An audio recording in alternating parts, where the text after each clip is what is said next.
Hey guys, welcome back to Drift Trikes Australia. Today we're going to be working on this Mark 1 drift trike. Specifically, we're going to be doing the full maintenance look over. This is the type of inspections that you want to be doing every week. You know, every time you go out, when you get the thing back, you want to be having a look and making sure all of these certain specific stuff are looked after in order to prolong the life of the Mark 1 drift trike. Guys, some of the things that I'm going to mention are going to be the tightening of the brakes, lubrication of the front, this piece here, all in these bearings, etc., grease and etc., etc. Making sure that these front bolts are tight, and of course the rear bolts and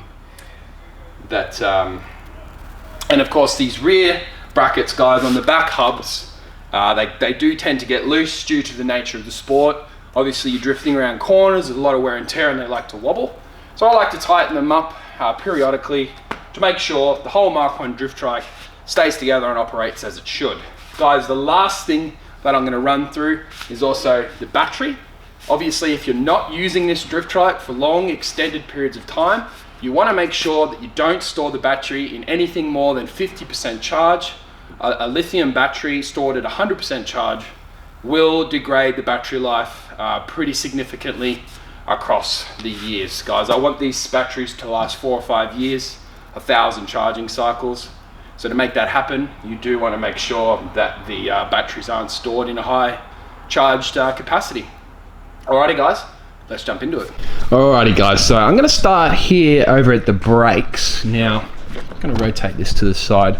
Now they are a disc brake system, and it's a mechanical system, it's non-hydraulic. So there's no servicing of the fluid itself. However, these cables do tend to stretch over their lifetime, and on top of that, the brake pads themselves wear down. So, over the coming months, when you first receive your drift trike, you will have to tighten this little unit up itself. Now, there is an adjustment here, and to adjust, you actually rotate out and then tighten that one there. Now you don't want it so tight that it squeaks as you ride, but you want it about the happy medium. So find that happy medium, that cable's nice and tight, and yeah, just monitor that over the next couple months.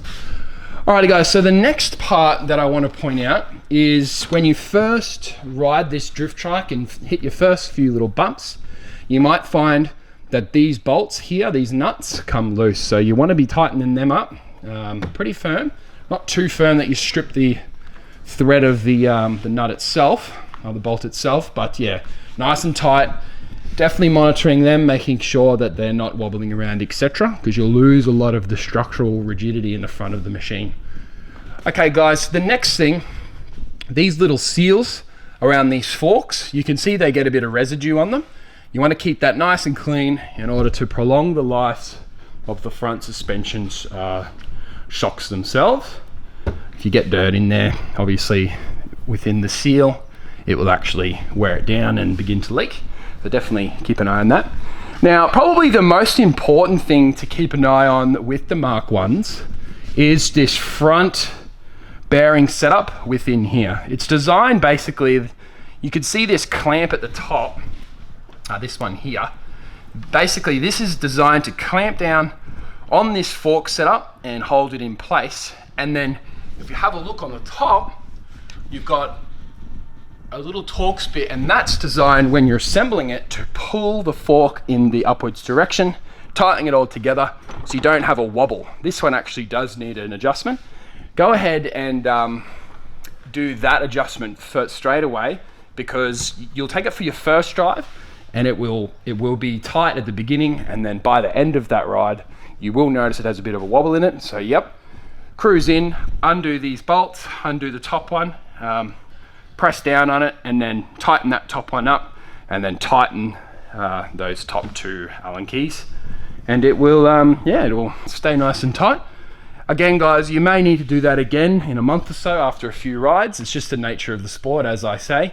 When you're drifting the rear end around the corner, a lot of forces are on this front little section, so of course the bearings get a bit of a wobble in them. So yeah, cruise in, do that, and that will enhance the rideability.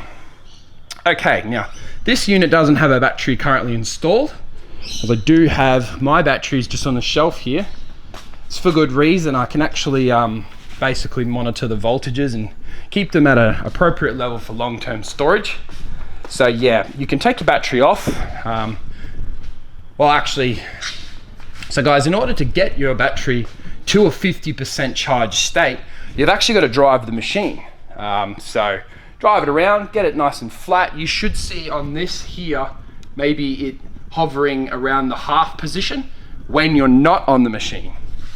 If you understand what I'm saying, when you're not on the machine, but it's on, it should be sitting at about a half position. That's telling you that it's about half charge when not under load. That's about the position you want to store it in if you're going to be storing your trike for more than, a couple months. Okay guys, so the final thing that you want to be monitoring is just these rear clamps that hold the rear electric motors on. You can see they are a clamp system. Basically, you have an Allen key on this side and a 14 or 15 mil on that side, and it crimps and holds this hub together. Now guys, if you do take these machines off-road, of course, naturally, you are going to get a bit of flex in the metal. And when you get the flex, the vibrations will then slowly loosen off those nuts. Not really, but guys, just keep an eye on it. If you do notice it's starting to get loose, you can always just nip it up with a little rattle gun, make it a little bit tighter. That way you're not getting any excessive wear as the tire goes like this, get worse and worse, and of course you then flog out the whole rear frame. Now, just bear in mind guys, all the parts for the Mark 1 are a modular based system. Everything can be purchased from Drift Trikes Australia, and the good thing is it's not expensive stuff. Now, we understood when we designed this design that mistakes are going to happen with these drift trikes. Obviously, that's again the nature of the sport. If you're drifting around a corner and let's say you just come out into it too fast, you do a 360 and you smack this hub into a gutter, yes, it's possible. You're going to bend that rear chassis, but guess what? The rear chassis are only $85 delivered. So nothing to worry about, guys. I've got all the tutorial and installation instruction videos available for these Mark 1s online as you're watching right now. So bear that in mind. Yeah, it's one of the advantages of going through Drift Trikes Australia. Alrighty guys, I've just given you a breakdown of all the little things that you need to watch out for on your Mark 1 drift trike.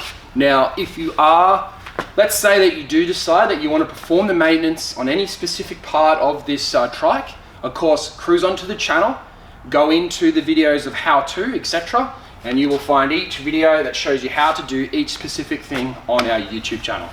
But other than that, guys, don't forget, the Drift Trikes Australia website has a live chat, and that is literally linked directly to my phone for the rest of my entire life. So that means you can cruise on there, ask whatever you want directly to me whenever you like, guys. Alrighty guys, my name's Lucas. Thanks for watching another Drift Trikes Australia how-to video. Have fun out there, guys. Be safe. Cheers.